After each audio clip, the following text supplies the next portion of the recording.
अस्सलामुअलैकुम BBC 11 headlines news के साथ मैं हूं मोहम्मद उमर मलिक। सबसे पहले नजर डालेंगे दिन भर की अहम खबरों पर। वज़ीर आज़म शहबाज शरीफ के ज़ेर सदारत नेशनल सिक्योरिटी कमेटी का इजलास मुनक़्क़द हुआ, जिसका एलामिया जारी कर दिया गया। इजलास में chairman joint chief of staff committee general Nadeem Raza, army chief general Qamar Javed Bajwa, chief of naval staff admiral Mohammad Amjad Khan Niazi, chief of air staff air chief marshal Zaheer Ahmed Babar, अमरीका में पाकिस्तान के साबिक़ सफ़ीर असद मजीद, सीनियर सिविल और मिलिट्री अफसरान समेत वफाकी वज़रा ख्वाजा मोहम्मद आसिफ, राना सनाउल्लाह, मरियम औरंगज़ेब, एहसन इकबाल, वज़ीर ममलकत हिना रब्बानी खर और दीगर ने भी शिरकत की।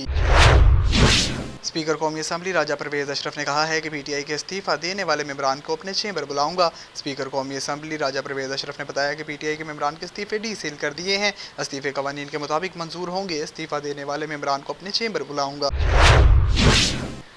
सानेहा मरी केस की समाअत के दौरान लाहौर हाई कोर्ट ने रिमार्क्स दिए कि पिछला वज़ीर आज़म भी भागा भागा कशकोल लेकर फिरता रहा और मौजूदा वज़ीर आज़म भी कशकोल उठाए फिरेगा। Lahore high court Rawalpindi bench में जस्टिस चौधरी अब्दुल अजीज़ ने सानेहा मरी केस की समाअत की। महकमा मौसमियात, महकमा हाईवेज पंजाब, रेस्क्यू 1122 और मरी म्यूनसिपल कॉर्पोरेशन के नुमाइंदगान अदालत में पेश हुए। 3 वफाकी वज़रा और 1 वज़ीर ममलकत काबीना में शामिल हो गए। सदर ममलकत आरिफ अलवी ने वज़रा से हलफ लिया। ज़राए के मुताबिक वफाकी काबीना में तोसी के सिलसिले में आज 3 वफाकी वज़रा और 1 वज़ीर ममलकत ने हलफ उठा लिया। हलफ बर्दारी की तकरीब वान सदर में हुई। सदर ममलकत आरिफ अलवी ने नए वज़रा से हलफ लिया। इससे कबल सदर आरिफ अलवी ने वज़ीर आज़म शहबाज शरीफ और काबीना से हलफ नहीं लिया था।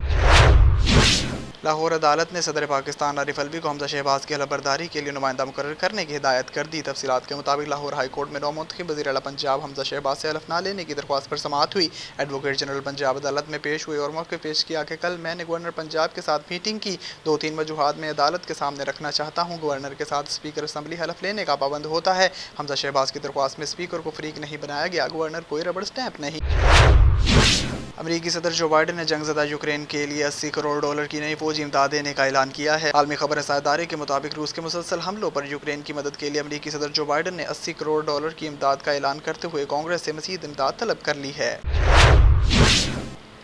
ऑस्ट्रेलियाई क्रिकेट टीम के साबिक कप्तान रिकी पॉन्टिंग ने भी इंग्लिश क्रिकेट टीम की कोचिंग से इनकार कर दिया। मीडिया रिपोर्ट्स के मुताबिक इंग्लिश क्रिकेट बोर्ड के मैनेजिंग डायरेक्टर रॉब की का कहना है कि इन्हें उम्मीद थी कि ऑस्ट्रेलिया के साबिक कप्तान रिकी पॉन्टिंग इस पोजीशन के लिए हामी भर लेंगे, ताहम इनके इनकार पर मायूसी है। गवर्नर हाउस में तकरीब हलफ बर्दारी। कायम मुकाम गवर्नर आगा सराज दुरानी से शर्जील मेमन से वजारत का हलफ ले लिया गया। वज़ीर आला सिंध सैयद मुराद अली शाह स्टेज पर मौजूद रहे। तकरीब में सूबाई वज़रा सईद गनी, नासिर शाह, ज्ञान चंद सरदार, शाह इजाज जखरानी, मुशीरान, मुआवनीन खसूसी व सूबाई सेक्रेटरीज शरीक हुए। तकरीब का आगाज़ कुरान पाक की तिलावत और कौमी तराने से किया गया। चीफ सेक्रेटरी सुहेल राजपूत ने तकरीब की मेज़बानी की, जबकि वज़ीर आला सिंध ने शर्जील इनाम मेमन को सूबाई वज़ीर का हलफ लेने पर मुबारकबाद दी। नाइजीरियन मुसल्लह अफवाज के chief of defence staff general ने आज सरबराह पाक फ़िज़ाइया air chief marshal Zaheer Ahmed Babar Sidhu से उनके दफ्तर में मुलाकात की। मेहमान ने पाक फ़िज़ाइया के एहलकारों की पेशेवराना महारत की तारीफ़ की और हालिया बरसों में खुद इन्हसारी की तरफ गामज़न पाक फ़िज़ाइया की कामयाबियों का एतराफ़ भी किया। एयर चीफ ने कहा कि पाकिस्तान और नाइजीरिया के माबीन दरीना मजहबी, सकाफ़ती और तारीख़ी रिश्ता कायम है, जो दोनों फ़िज़ाई अफवाज के माबीन मजबूत रवाबत का मज़हर है। इत्तेहाद मीडिया प्रेस क्लब तांदलियावाला के एहसास में ज़मीर हैदर कमियाना की जानिब से इफ्तार पार्टी का एहतमाम किया गया। तफसीलात के मुताबिक ज़मीर हैदर कमियाना ने अपनी रिहाइशगाह पर Ittehad media press club Tandlianwala के एजाज़ में इफ्तार पार्टी का एहतमाम किया, जिसमें chairman Ittehad media press club Rana Mohammad Shabbir, vice chairman Rai Saadi Ahmed, सदर Ittehad media press club Mohammad Waqar Hussain, नायब सदर मोहम्मद अमान बट, एग्जेक्टिव मेंबरान में मैर तसव्वुर अठवाल, खिजर हयात देवाद, मोहम्मद ताहिर अवान ने शिरकत की। इस मौका पर ज़मीर हैदर कमियाना ने इत्तेहाद मीडिया प्रेस क्लब की सहाफ़ती खिदमात को भी सराहा। अब तक के लिए इतना ही। मज़ीद खबरों से बाखबर रहने के लिए देखते रहें BBC 11 हेडलाइंस न्यूज़। आप हमें YouTube, Facebook और Twitter पर भी फॉलो कर सकते हैं।